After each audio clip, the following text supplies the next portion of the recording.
मंडला जिले से एक ऐसी घटना सामने आई है जिसने प्रदेश की स्वास्थ्य व्यवस्था पर गंभीर सवाल खड़े कर दिए हैं। यह सिर्फ एक परिवार का दर्द नहीं बल्कि उस सिस्टम की लापरवाही है जिसकी जिम्मेदारी तय करना जरूरी है। मंडला के सुनहरा गांव मालगांव निवासी 21 वर्षीय अजित बैरिया पिछले कई महीनों से किडनी की गंभीर बीमारी से जूझ रहा था।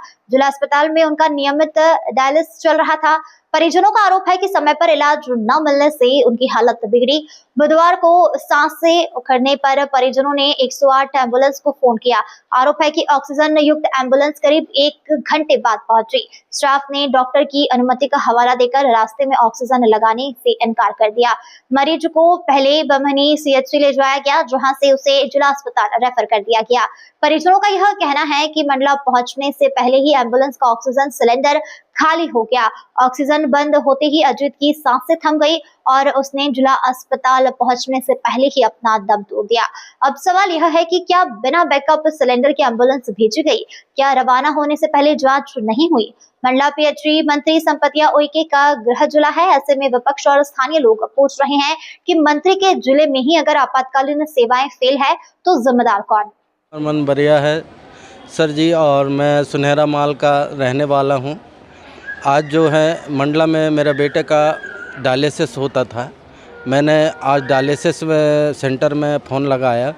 मैं बोला सर जी मेरे बच्चे को सांस फूलने और खांसी आ रही है, तो कृपया 6 बजे का जो शिफ्ट है आप मुझे 2 बजे वाला शिफ्ट दे दो। तो उन्होंने बोला भैया अभी हमारे पास में टाइम नहीं है, जो समय में है वही समय में होगा।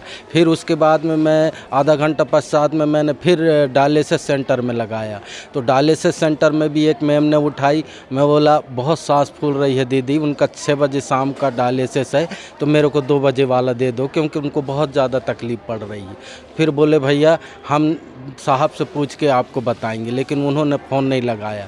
उसके बाद फिर मैंने जब ज़्यादा ही सांस फूल रही थी इसकी, तो सांस फूलने से मैंने 108 लगाया। 108 लगाने के बाद मेरा लड़के का पेशेंट का नाम पूछे उन्होंने और तकलीफ़, तो मैंने उन्हें बताया कि वो किडनी पेशेंट है, उनका डायलिसिस होता है मैम, लेकिन उन्हें सबसे ज़्यादा ऑक्सीजन की ज़रूरत है। कृपया गाड़ी में ऑक्सीजन की व्यवस्था बहुत जल्दी चाहिए उसको। जितना जल्दी ऑक्सीजन मिलेगा तो उसका ऑक्सीजन जो है उससे उसकी जान मतलब बच सकती है। उसके बाद में 1 घंटे के बाद में ऑक्सीजन वो एम्बुलेंस आई। अब एम्बुलेंस में जैसे तैसे हम उसको हाँप रहा है, ऐसा ऐसा करके मेरा बेटा हाँप रहा है। तो मैं बोला, मैं वहाँ पे जो एम्बुलेंस में तो एक मैम थी, उन मैम को बोला, मैं बोला मैम ऑक्सीजन लगा दो, इनको ऑक्सीजन बहुत ज़रूरत। भैया हम अभी ऑक्सीजन नहीं लगा सकते, और क्या है कि हमको जब तक का डॉक्टर का आदेश नहीं मिलेगा तो हम ऑक्सीजन नहीं लगाते। तो उन्होंने, मैं मंडला के लिए बोला तो उन्होंने बोले नहीं आपका नज़दीक बमनी जाना पड़ेगा। मैं बमनी गया, फिर बमनी के डॉक्टरों से बताया तो उन्होंने भी डांटा, बोले इनको ऑक्सीजन लगना था, ऑक्सीजन क्यों नहीं लगाया, आप लगाइए ऑक्सीजन बोले, और वहाँ पे बमनी में रेफ़र किया। और जैसे ही ऑक्सीजन उन्होंने चालू किया है और 3 किलोमीटर गाड़ी चली है और गैस ख़त्म हो गई। ऑक्सीजन में गैस नहीं थी। अगर वो पहले से अगर सुनहरा से लगा देते सर जी तो मेरे को जानकारी हो जाता गैस का, तो मैं बमनी से गैस सिलेंडर डलवा देता। आज जो है इतना तड़पते तड़पते मेरा बेटा एक सांस की वजह से एक तड़पते तड़पते और सिर्फ मंडला पहुंचा और दम को तोड़ दिया। आज उसको ऑक्सीजन की ज़रूरत होती सर जी तो मेरा बेटा कभी नहीं बढ़ता। 112 डायल करने के बाद आपके पास में कितने टाइम में गाड़ी आई? 1 घंटे के बाद में आई थी। क्या नाम आपके बेटे का और क्या उम्र थी? अजीत बैरिया, उनकी उम्र 21 साल। जब मैं इतना बोला उनको ऑक्सीजन की ज़रूरत है, अगर सुनहरा से ऑक्सीजन लगा जाती, अगर बीच में गैस बढ़ा जाती तो मैं बमनी से सिलेंडर डलवा लेता। अब बमनी से बताइए 25-30 किलोमीटर में मेरा लड़का हाँफते हाँफते दम तोड़ दिया यहाँ आते आते। तो किस तरह की कार्रवाई होगी कि उसके जिला स्तर में विभागीय जांच शुरू हो चुकी है। उसके लिए जिला स्तर से कमेटी बना दिए हैं। अब जब कमेटी के सारे मेंबर वहाँ जाएंगे, उसमें फार्मासिस्ट भी है, जिला की वरिष्ठ अधिकारी भी है, तो वो जाके पूरे सारे वस्तुस्थिति के बारे में जायज़ा लेंगे और सबके ये लेके और उसकी जांच भी करेंगे, आकलन भी करेंगे, और उसके बाद जैसे जांच प्रतिवेदन मेरे सामने प्रस्तुत करेंगे उसके आधार पर जो भी उसमें दोषी पाया जाएगा या जहाँ पे कमियां पाई जाएगी उसके ऊपर सख्त की सख्त कार्रवाई की जाएगी। उसमें उसके जो हमारी जो पहले जो स्टोर देखती थी जो फार्मासिस्ट, तो उसके बारे में उसकी कमियां पाई थी, उससे गलतियां पाई गई थी, जिसके ऊपर सारा प्रतिवेदन बना के उसके ऊपर कार्रवाई हेतु भोपाल भेजा भी गया है। और ये कोर्ट में ये केस लंबित है, कोर्ट की जैसे हियरिंग आ जाएगी उसके ऊपर जिससे कि माननीय न्यायालय की ये आएगी उसके तहत कार्रवाई की जाएगी। वो जांच के प्रतिवेदन जैसे आ जाएगी तो उसमें जो भी उसमें दोषी पाई जाएगी उसके ऊपर जरूर कार्रवाई की जाएगी।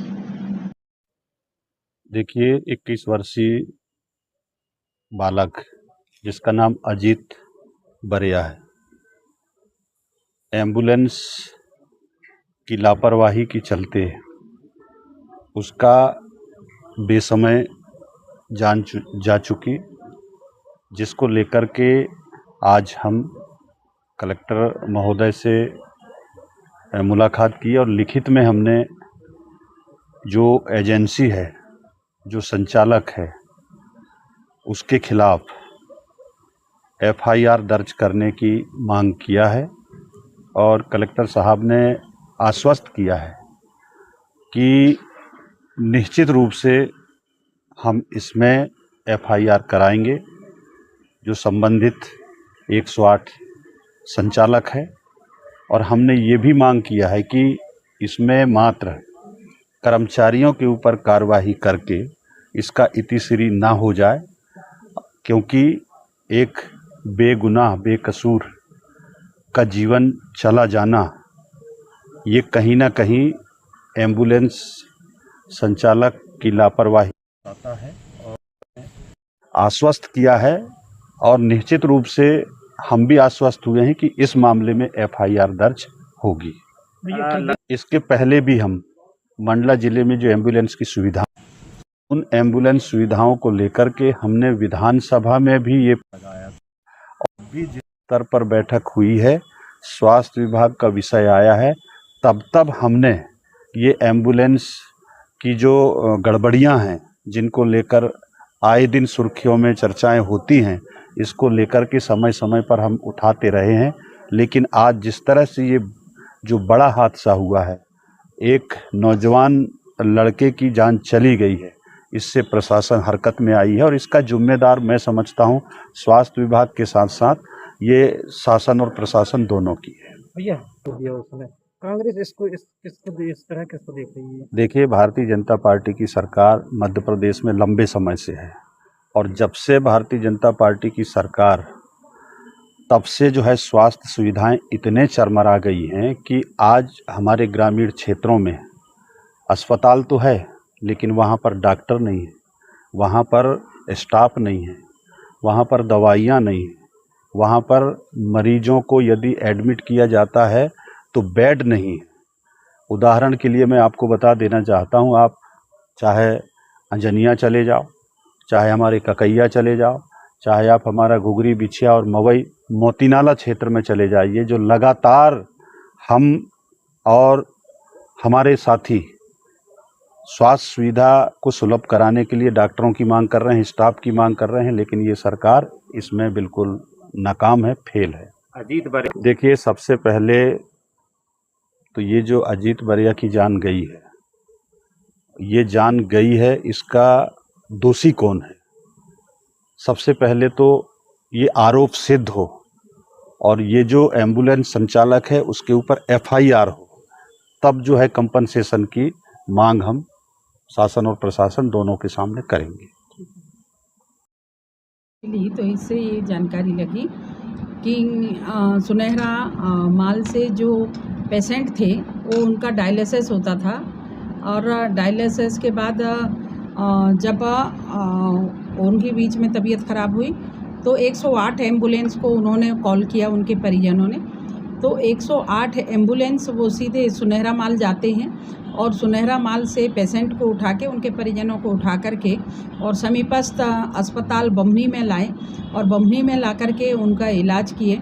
और इलाज करने के बाद जब देखा गया कि नहीं, इनको ज़्यादा ज़रूरत है कि हम डिस्ट्रिक्ट हॉस्पिटल में ले जाने का, तो बमनी अस्पताल में उनको रखा गया और बमनी अस्पताल से फिर उनको जिला अस्पताल में लाने का उनको प्रयास किया गया। तो जिसमें जानकारी लगी कि रास्ते महराजपुर में, मंडला के समीपस्थ महराजपुर में, वहाँ पे ऑक्सीजन ख़त्म होने के कारण उनकी डेथ हो गई। जिला अस्पताल जैसे ही लेकर के आए, जिला अस्पताल लाते ही देखा गया तो पता चला कि जो पेशेंट थे उनकी डेथ हो गई। और जब ये सारी चीज़ें अपनी संज्ञान में आई, आप सब लोगों के संज्ञान में जैसे ही आई, तो तुरंत हमने प्रशासन को निर्देशित किया है कि पूरे पारदर्शिता के साथ किसकी लापरवाही रही है, कैसी लापरवाही है, उनके ऊपर पारदर्शिता से जांच करके और जो भी ऐसे लोग हैं दोषी लोग, उनके ऊपर कार्रवाई करें। आप सब लोग भी देख पा रहे होंगे कि जिस तरीक़े से मध्य प्रदेश की सरकार में डॉक्टर मोहन यादव जी के नेतृत्व में माननीय मुख्यमंत्री जी ने लगातार हर क्षेत्र में, चाहे वो शहरी क्षेत्र हो या ग्रामीण क्षेत्र हो, हर क्षेत्र में अच्छे स्वास्थ्य सुविधाएं दिए हैं। आरोप लगाना अलग बात है, पर जिस तरीक़े से आप सब लोग भी देख पा रहे होंगे कि कुछ दिन पहले 15 डॉक्टर आए, जिसमें 14 डॉक्टर ने यहाँ पे ज्वाइन किया। इसके अलावा अभी कुछ दिन पहले ही अभी मंडला ज़िले के अंदर 23 डॉक्टर आए और जिसमें से एक डॉक्टर छोड़ कर के 22 डॉक्टर ने यहाँ पे ज्वाइन किया। और लगातार स्वास्थ्य सुविधाएं, लगातार हमारी डबल इंजन की सरकार, देश के यशस्वी प्रधानमंत्री जी के नेतृत्व में, माननीय मुख्यमंत्री जी के नेतृत्व में और स्वास्थ्य मंत्री के नेतृत्व में लगातार बहुत अच्छी सुविधाएँ दी जा रही है। वो अलग बात है कि कोई ना कोई कमी बेसी के कारण ये घटना हो गई। तो ये घटना जैसे ही हुई है तो मुझे जैसे ही जानकारी लगी तो उसके बारे में भी हमने हमारे जिला प्रशासन को, सम्माननीय कलेक्टर साहब को निर्देशित किया है कि बहुत जल्दी आप इसकी रिपोर्ट पेश करें और जो भी दोषी हैं, जो भी लापरवाही इसमें बरते हैं, तो उनके ऊपर तत्काल कार्रवाई हो। और मुझे पूरा भरोसा है कि आज 4-5 बजे तक उनके ऊपर कार्रवाई होगी। Thank you. ऑक्सीजन की कमी से बताया जा रहा, आखिर क्या है सारा मामला और उस पर किस तरह की कार्रवाई आपके द्वारा संभव हो पाई? देखिए, 108 एम्बुलेंस हो या जननी एक्सप्रेस हो, ये सब सरकार की बहुत संवेदनशील योजनाएं हैं और इसका लाभ ज़मीनी स्तर पर लोगों को बहुत हद तक मिला है। लाखों लोग की जान बचाती हैं सब सुविधाएं। अभी जो आप पूछ रहे हैं, ये एक विशेष संज्ञान में 2 दिन पहले आया था कि 108 में एक युवक की जान गई, ऑक्सीजन की कमी। उसके बाद हमने बात भी की थी, जो कोऑर्डिनेट करता है मंडला में, उसको थोड़ा हमने हिदायत भी दी थी कि इस मामले को थोड़ा गंभीरता से लें, क्या विषय है। अब जो चीज़ लोगों की सुविधा के लिए हम मुहैया कराए हैं तो उस पर नज़र रखना भी हमारा कर्तव्य है। हम भी पार्टी के कार्यकर्ता हैं और हम चाहते हैं कि इस तरीके की अगर कोई बात है तो उसको गंभीरता से लिया जाए। ऐसा होना नहीं चाहिए, क्योंकि ये 108 एम्बुलेंस जो हम प्राथमिक उपचार के लिए, जो खासकर एक्सीडेंटल केसेस में, इनको हम पीड़ित को अस्पताल तक पहुंचाना, उसको फ़र्स्ट एड देना, तो हम ऐसी मांग करते हैं कि उसमें फ़र्स्ट एड में जो भी व्यवस्थाएं हैं, ऑक्सीजन सिलेंडर है, किट है, जो उसमें इक्विपमेंट्स रहते हैं, स्टाफ है, ये प्रॉपर होना चाहिए। और ये जो भी कॉन्ट्रैक्टर होते हैं, ये उनकी रिस्पॉन्सिबिलिटी है कि उस पर कंप्लीट रहे। यहाँ के स्थानीय जो स्वास्थ्य विभाग है उसकी भी जिम्मेदारी रहती है कि उस पर पूरी नज़र रखें, क्योंकि सरकार की जो मंशा है या हमारे लोग जो योजनाएं बना रहे हैं, वो तो सीधे सीधे आखिरी छोर के व्यक्ति जो हैं, जो साधन जिनके पास कम हैं, जो सडनली व्यवस्था नहीं कर पाते, तो उनके लिए हम क्या कर सकते हैं। हमारा मोटा उद्देश्य ये है, पर वो ज़मीनी स्तर पे अच्छे से चलें, ये भी हमको देखना पड़ेगा। और इस पर संज्ञान लिया जा रहा है, उसकी जांच भी होगी। विषय गंभीर है।